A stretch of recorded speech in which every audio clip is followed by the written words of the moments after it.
দেখো বন্ধুরা, আজকে আমি বানাবো ডিমের টক। তার জন্য দিয়ে দেবো কড়াইতে তেল, দেবো একটু লবণ,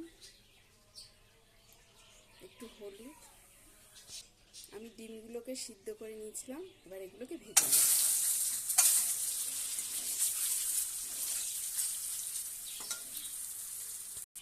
ডিমটা ভাজা হয়ে গেছে, এবার ডিমটাকে তুলে নেব।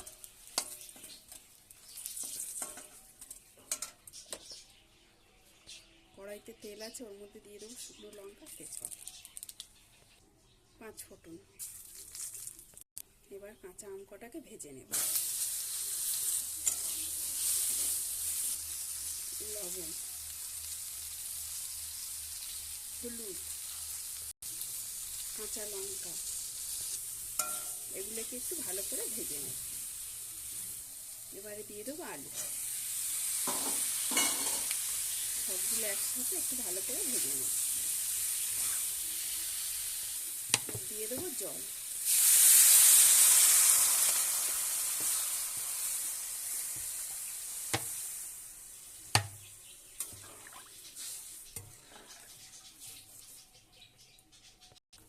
তরকারিটা ফুটে গেছে, এবার এটাকে ঢাকা দিয়ে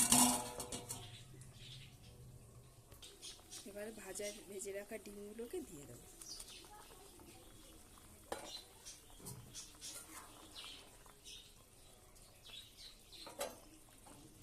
আবার ঢাকা দিয়ে